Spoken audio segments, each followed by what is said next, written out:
بسم اللہ الرحمن الرحیم۔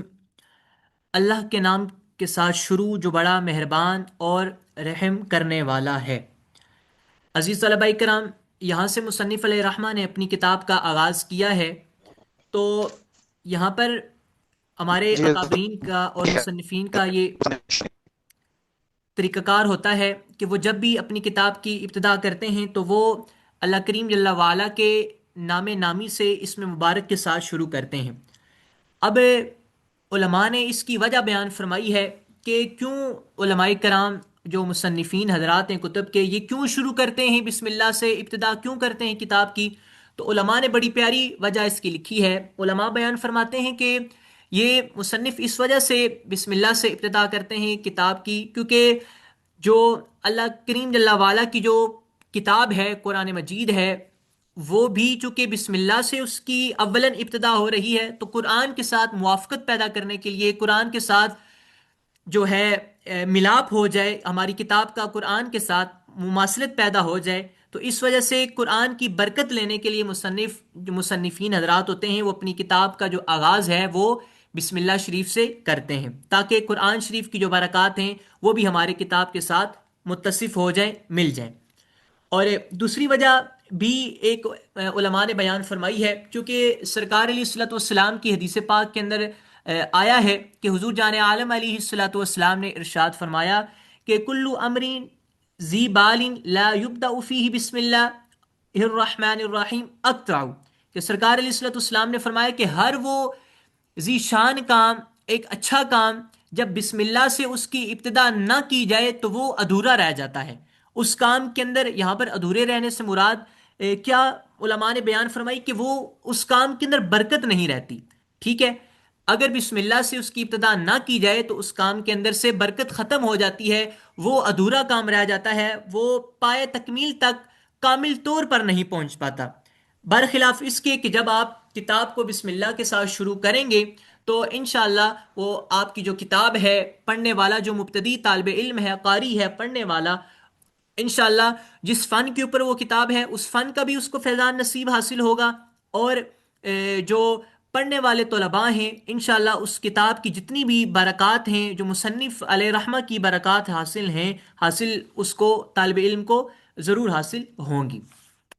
یہاں تک آپ کو میری بات سمجھ آ گئی ہے؟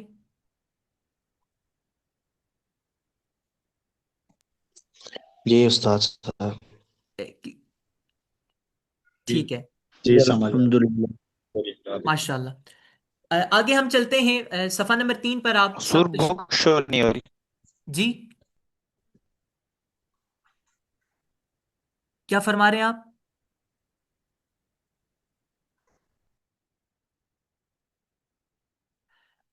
صفحہ نمبر 3 پہ آپ تشریف لیں۔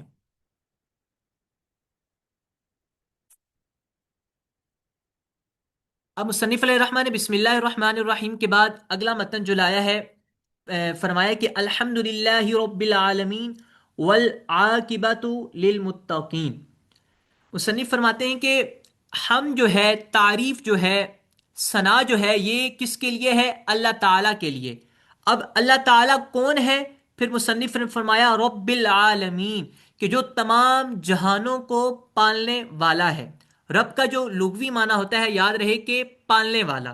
ٹھیک ہے، اب یہاں پر ایک اور بات ذہن نشین رہنی چاہیے، آپ سب کے ذہن نشین رہنی چاہیے کہ اب جو رب کا جو لغوی معنی ہے وہ پالنے والا ہے۔ ٹھیک ہے، تربیت کرنے والا، پالنے والا، انسان کی نشو و نما کرنے والا، اس کی جو روز مرہ کی ضروریات پوری کرتا ہے۔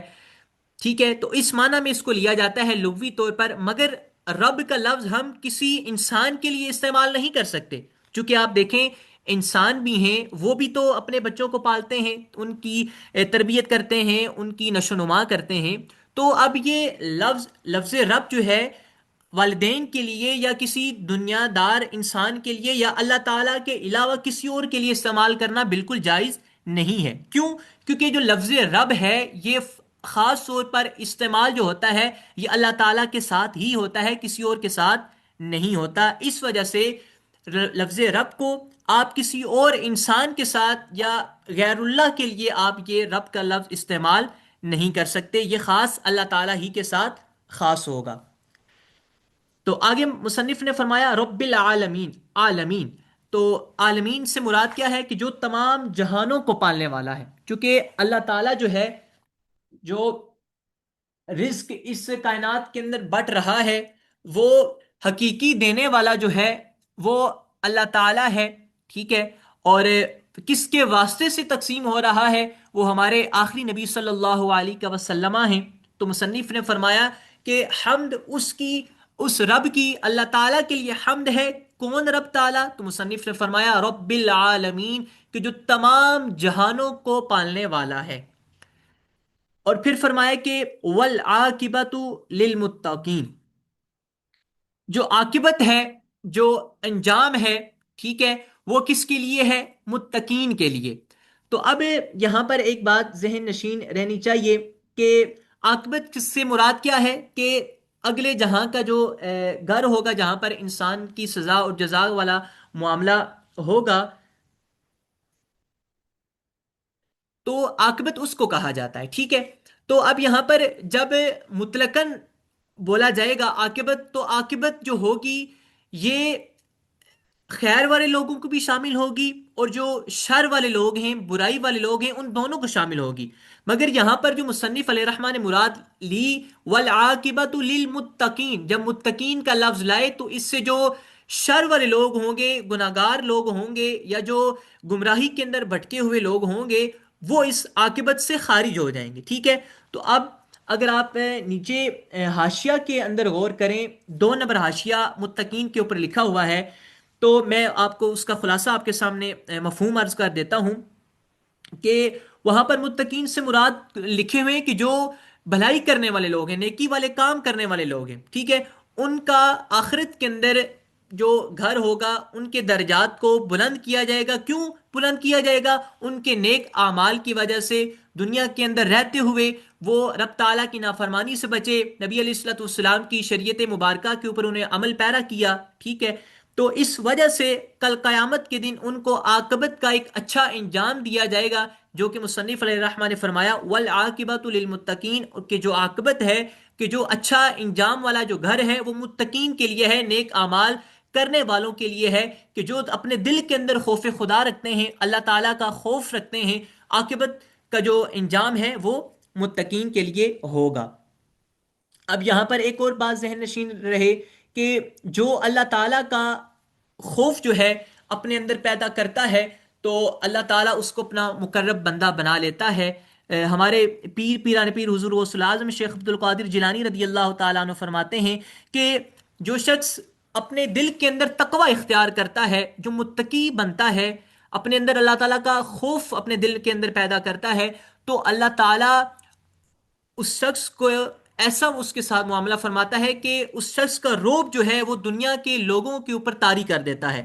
یعنی روب سے کیا مراد؟ جو اس کی عزت و تکریم ہے وہ لوگوں کے درمیان ڈال دیتا ہے، لوگ اس کو عزت کی نگاہ سے، قدر کی نگاہ سے دیکھنا شروع کر دیتے ہیں۔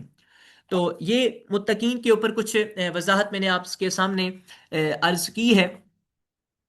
تو یہاں تک آپ سب کو بات سمجھ آ گئی یہاں سے کہ الحمدللہ رب العالمین والعاقبۃ للمتقین، کہ ہم اللہ کے لیے رب العالمین جو تمام جہانوں کو پالنے والا ہے، والعاقبۃ للمتقین، اور جو عاقبت ہے، جو انجام ہے، وہ کس کے لیے ہے؟ نیک اعمال کرنے والوں کے لیے ہے، متقین لوگوں کے لیے ہے، کہ جو تقوی اختیار کرتے ہیں، اللہ تعالیٰ سے ڈرتے ہیں، خوف خدا پیدا کرتے ہیں، خشیت الہی اپنے اندر پیدا کرتے ہیں، ہر وقت اللہ تعالیٰ سے ڈرتے ہیں، اپنے دل کے اندر تنہائی ہو، جلوت ہو یا خلوت ہو، ہمیشہ رب تعالیٰ کا خوف اپنے دل کے اندر ڈال کر رکھتے ہیں، تقوی اختیار کرتے ہیں۔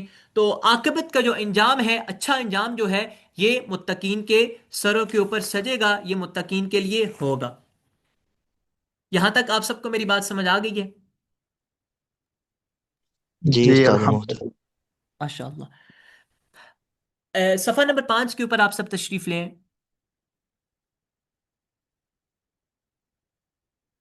جہاں پر میں آپ سے کوئی کچھ پوچھوں تو آپ اپنے مائک کو ان میوٹ کر کے آپ مجھے اس کا جواب ضرور ارشاد فرما دیا کریں، تاکہ مجھے پتہ چلے کہ آپ میری بات سمجھ پا رہے ہیں، سن رہے ہیں۔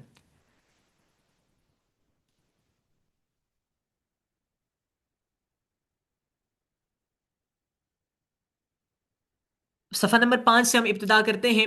اب مصنف علیہ رحمہ حمد کرنے کے بعد اب جو دوسرا مرحلہ آیا ہے، مصنف نے جو شروع کی کتاب، وہ سرکار علیہ الصلوۃ والسلام پر درود پاک بھیجنے کے ذریعے کی ہے۔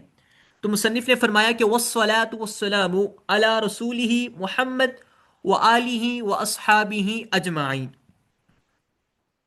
تو مصنف علیہ الرحمٰ نے فرمایا اور درود اور سلام علی رسولہ محمد، اس کے رسول کے اوپر، اس کے رسول پر، یعنی محمد صلی اللہ علیہ وآلہ وسلم پر۔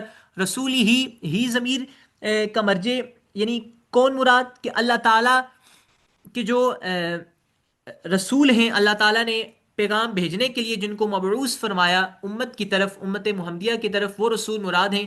رسول سے مراد یعنی ہمارے نبی علیہ الصلوۃ والسلام ہیں۔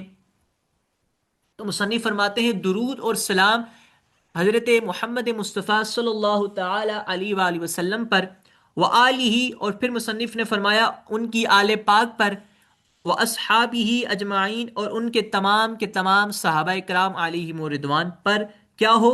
سلام ہو اور درود ہو۔ تو عزیز طلبہ کرام، یہاں پر ایک اور بات ذہن نشین رہنی چاہیے کہ بعد علماء نے آل سے مختلف لوگ مراد لیے ہیں، کہ جن کے اندر ایک معنی کے اعتبار سے پوری جو سرکار کی امت ہے، یعنی جن میں ہم بھی شامل ہیں، ان میں ہم بھی آ جاتے ہیں، یعنی ہمارا بھی امتیوں کے اندر بطور آل کا ذکر بھی مصنفین بعض علماء نے کیا ہے۔ اسی طرح جو سرکار علیہ الصلوۃ والسلام کے جو گھرانے سے تعلق رکھنے والے افراد ہیں، مراد کون؟ سرکار علیہ الصلوۃ والسلام کے جو گھرانے کے افراد ہیں، سرکار علیہ الصلوۃ والسلام کی ازواج مطہرات، اور جو حضرت سیدہ طیبہ طاہرہ حضرت بی بی پاک رضی اللہ تعالی عنہا سے چونکہ سرکار علیہ الصلوۃ والسلام کی نسل مبارک چلی ہے، نسل مبارک، تو آپ کی آل پاک کے اندر حضرت مولا علی رضی اللہ تعالی عنہ کی آل پاک کے اندر جو جو بھی فرد آئے گا، اس کو ہمارے عرف کے اندر سرکار علیہ الصلوۃ والسلام کی آل مراد لیا جاتا ہے، جن کو سادات کہا جاتا ہے، سید کہا جاتا ہے۔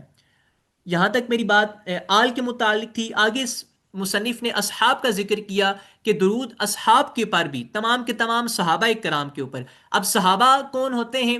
صحابی کی تعریف آپ ملاحظہ فرما لیں کہ علماء نے بیان فرمائی کہ من لقی نبینا علیہ السلام وآمن بہ ومات علی الاسلام، کہ صحابی وہ ہوتا ہے کہ جو سرکار علیہ الصلوۃ والسلام پر ایمان لایا۔ من لقی نبینا، جو ہمارے نبی علیہ الصلوۃ والسلام سے جس نے ملاقات کی، لاقیہ بمعنی ملنا، ہمارے نبی علیہ الصلوۃ والسلام سے اس نے ملاقات کی۔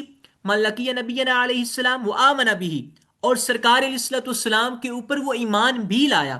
ومات علی الاسلام، ایمان لانے کے ساتھ ساتھ ومات علی الاسلام، اس کی جو موت ہوئی ہے ان صحابی کی، کسی بھی صحابی کی، وہ اسلام کی حالت پر ہی موت ہوئی، تو ایسے شخص کو کیا کہا جائے گا؟ صحابی رسول۔ یعنی کہ مفہوماً کیا بنے گا؟ کہ جس شخص نے اپنی زندگی کے اندر نبی علیہ الصلوۃ والسلام سے ملاقات فرمائی اور آپ پر ایمان لایا، اور حالت ایمان کے اندر، حالت اسلام کے اندر ہی اس دنیا فانی سے پردہ فرمایا، ایسے شخص کو صحابی کے نام سے یاد کیا جائے گا۔ تو اب اس بات کے اندر بھی بعض علماء کا اختلاف آتا ہے، مگر ہم چونکہ حنفی مذہب سے تعلق رکھتے ہیں، ہم حنفی اپنے آپ کو کہلواتے ہیں، تو یہاں پر ایک بات ذہن نشین رہے کہ اگر بالفرض کوئی ایسا بات مل جاتی ہے کہ کوئی صحابی ایسے تھے کہ جو سرکار کے اوپر ایمان تو لائے، سرکار کا زمانہ بھی پایا، صحابی بھی بنے، مگر بعد میں وہ دائرہ اسلام سے خارج ہو گئے، تو یہ بات ذہن نشین رہے کہ عند الاحناف، حنفیوں کے نزدیک، ایسا شخص جو ہے بعد میں جو دائرہ اسلام سے پھر جائیں، بعد میں اگرچہ وہ صحابی پہلے تھے مگر بعد میں وہ ارتداد کی حالت میں چلے گئے، مرتد ہو گئے، ٹھیک ہے، تو بعد میں وہ پھر اسلام لے آئے، تو ایسا شخص حنفاء کے نزدیک، حنفیوں کے نزدیک، ان کو صحابی نہیں کہا جائے گا، بلکہ ان کا پھر درجہ جو کہلائے گا وہ تابعین کے درجے میں کہلائیں گے، وہ ان کو صحابی نہیں کہا جائے گا، ٹھیک ہے۔ صحابی کے لیے شرط یہ ہے کہ وہ سرکار علیہ الصلوۃ والسلام کی زندگی میں انہوں نے سرکار کی زیارت فرمائی ہو، ٹھیک ہے، اور سرکار علیہ الصلوۃ والسلام پر ایمان بھی لائے ہوں، اور ان کی جو موت ہے وہ بھی اسلام کے اوپر ہوئی ہو۔ اب چونکہ جو شخص سرکار علیہ الصلوۃ والسلام جب ظاہری طور پر پردہ فرما گئے تو اب اس کے بعد وہ مرتد ہو گئے، تو اب چونکہ سرکار کو دیکھنا ممکن نہ رہا ظاہری طور پر، چونکہ صحابی بننے کے لیے یہ شرط ہے کہ سرکار کو ظاہری حیات کے اندر، حقیقی زندگی کے اندر دیکھا جائے۔ اب اگر کوئی بندہ کہتا ہے خواب کے اندر مجھے سرکار کی زیارت ہوئی ہے، تو ایسے شخص کے اوپر یاد رہے کہ صحابی کا اطلاق نہیں کیا جائے گا، ٹھیک ہے؟ تو یہاں تک یہ بات تھی صحابہ صحابی کے حوالہ سے۔ تو یقیناً مجھے امید ہے آپ کو یہ بات سمجھ آ گئی ہوگی۔ ارشاد فرما دیں آپ لوگ۔ جی الحمدللہ استاد جی سمجھ آ گئی۔ ماشاء اللہ۔ تو آج ہم نے چلے الحمدللہ رب العالمین جو کتاب کی ابتدا تھی ہدایت النحو کی، جو نحو کی کتاب ہے، اس کی ہم نے ابتدا آج کر دی ہے، اس کے جو کہتے ہیں مقدمہ سے۔ تو آگے مصنف علیہ رحمہ مزید اس کی تفصیل کریں گے، تو انشاءاللہ وہ مزید جو ڈیٹیل ہے انشاءاللہ کتاب کے حوالے سے مصنف علیہ رحمہ نے مقدمہ کے اندر کس کس چیز کو ذکر کیا ہے، تو وہ انشاءاللہ عز و جل ہم کل کی کلاس کے اندر ذکر کریں گے۔ آج الحمدللہ ہمارا جو کتاب کی ابتدا تھی وہ مختصراً ہم نے شروع کر دی ہے، اور جو اس کے اندر چیدہ چیدہ باتیں تھیں، وضاحت طلب باتیں تھیں، وہ بھی میں نے آپ کے سامنے عرض گزار کر دی ہیں۔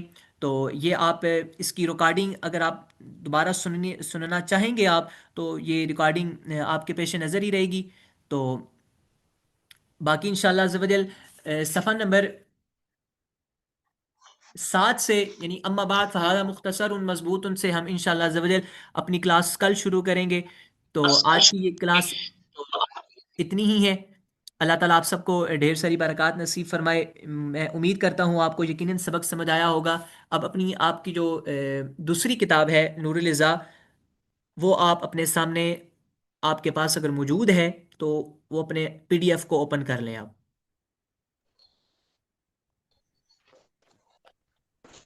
ضرور